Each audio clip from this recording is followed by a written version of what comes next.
The city is currently holding public hearings with respect to Airbnb and home sharing. The city is proposing regulations which would require all Airbnb hosts to register with the city and purchase a $49 license. And on top of that, it would only be for a primary resident. So in other words, you couldn't just run out, buy a condo, and because you have a license, use that license at a second place, which obviously would contribute to the housing shortage that we already have here in Vancouver. David Clement is a frequent guest on Roundhouse Radio. He's the North American Affairs Manager with the Consumer Choice Center. David, welcome back to Roundhouse Radio. Thank you very much for having me back. David, first, because I've never talked to you, I need to know something before we talk about this. Do you have a dog in this fight, or are you kind of neutral on the whole thing? Or are you lobbying for somebody here? The only dog that I have in this fight is that I'm someone who particularly likes using Airbnb on a personal matter, or like on a personal side. From the Consumer Choice Center's perspective, I mean, we advocate on behalf of consumers, and so we hope to be the voice of consumers who can use whatever means we have at our disposal to raise some awareness about unintended consequences from policies like this proposed tax and the proposed ban on secondary listings too. Now, as I understand it, if you want to have a B&B, bed and breakfast, you can get a license from the city of Vancouver, and I forget how much it is, but it's pretty slim. It's not much at all. But now they want a $49 license for an Airbnb, and only your primary residence. So, yep. I mean, to me, it's just more government interference. Yeah, I mean, I think if you look at this fee, they call it a license. And when people hear the word license, they assume it has something to do with safety or something to do with security or maintaining certain standards. But all of this really is just a $49 fee to get permission from the city to go ahead and do what you were already doing if you're listing your home or a unit on Airbnb. So for the most part, it's city officials saying, hey, we know that people like this, and we know that residents like earning a little bit of extra money from this service. So let's try to get a piece of the pie and make it a requirement for homeowners to get this license. Yeah. Now, I don't know if you're going to agree or disagree with me on this one, but if approved, all non-primary residents would not qualify for this license and therefore would be illegal. And you know what? I'm all for that. I've seen what Airbnb has done to the housing market in Toronto and in places like Montreal. You get people who specifically run out, they buy a condo, and there's no way they're going to rent it to anybody because it's strictly going to be an Airbnb 31 days out of the month. And we already have a housing shortage in Vancouver, and I think that would just add to it. So I think what you've highlighted right there is a problem that is going unaddressed, which is the housing shortage.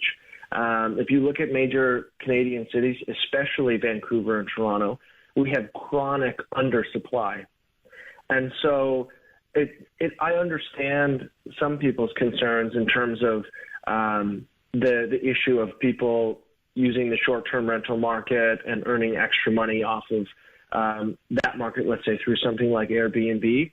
But the real issue in terms of the housing crisis is a lack of supply. So in terms of how we make housing more affordable, how an issue or a service like Airbnb becomes no longer an issue is having appropriate public policy that can help increase supply, especially for those major metro areas like Vancouver and Toronto. Now, the one other common misconception... Nice try, David. I'm not buying it. I mean, what do you propose they do? Just, release a bunch of money from some magic fund and start building condos? Well, condos aren't not being built because builders don't want to build them. They're not being built because the regulatory environment placed upon these builders is quite strenuous in terms of different communities having various limits on building size, the rental requirements, or other compliance costs in order to build. There's something that we call NIMBYism, not in my backyard syndrome, which everyone wants affordable housing, but nobody wants to put up with the development to have it. And so we have whether it's local politicians or even provincial politicians who are in these major metro areas, they advocate or maintain the status quo of making it very difficult to increase supply. It is a simple supply and demand issue. If you look at areas where they relax some of these housing requirements, we look at a major metro city like Houston, where they've really relaxed the zoning requirements on these builders, which doesn't sacrifice safety, but allows for them to increase supply. We've seen that downward pressure on housing, and we've seen affordability go up across the board. So, it really does come down. Yeah. To okay. supply So and demand. you make your case very well. Now, I don't see that happening. So if they do say that your non-primary residents would not qualify for a license and it would be illegal, then again, I see that as a good thing because it'll allow more condos, apartments to be up for rent and not just Airbnb. Well, I think what we're ignoring here is that a lot of this is dead capital. And by dead capital, I mean if you have, let's say, a family who has a basement apartment that their university-aged son lives in during the summer when they're home, that unit, that basement apartment under the proposed legislation would actually now become illegal to rent through a service like Airbnb. And so for the most part, it sits there as dead capital because the restrictions and requirements when you move into a long-term rental agreement are far more strenuous, are far more strict in terms of like the terms in the agreement and things like that. So many of those units may actually go unused as a result, and they sit as dead capital. And so it does sound nice the idea that all of a sudden these units would be shifted to the long-term rental market. But the problem is that these incentives have to be there. And the fact that Airbnb is so successful suggests that the incentives aren't there to begin with. Okay. So the city are holding these hearings. How long are they going to go on? And any predictions from your end? It's a good question in terms of predictions. I'm fairly certain that the city is going to move forward with the licensing fee for Airbnb or other kind of rentals of that nature, mostly because they're calling it tax equity so that they treat them similarly as hotels.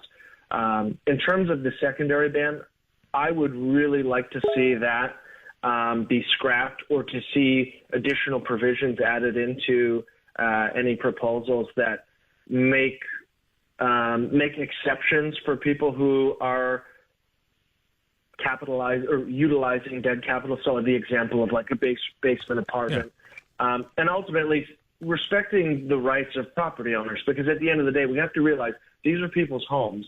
They own these homes. And so to a certain extent, they need to be free to do as they please with the housing that they do own, so long as it's not actually going out and harming other people. Yeah. And so I'd love to see them be a little more accommodating of property owners, which in turn is beneficial for consumers. Yeah. Well, listen, thanks for this. If you take a look at the Vancouver Sun this morning, there's another problem in Vancouver. It's a housing shortage of another kind. We're running out of cemetery space, but we're not going to get into that conversation right now. It's like maybe another time. Yeah, it's like you have to commute 2 hours into Vancouver because you can't afford to live here. Now, if you die, your relatives will have to commute 2 hours because there's no place to bury you in the city anymore. Another conversation for another time. David, best of luck with this. We'll be watching. Appreciate it. Thanks so much.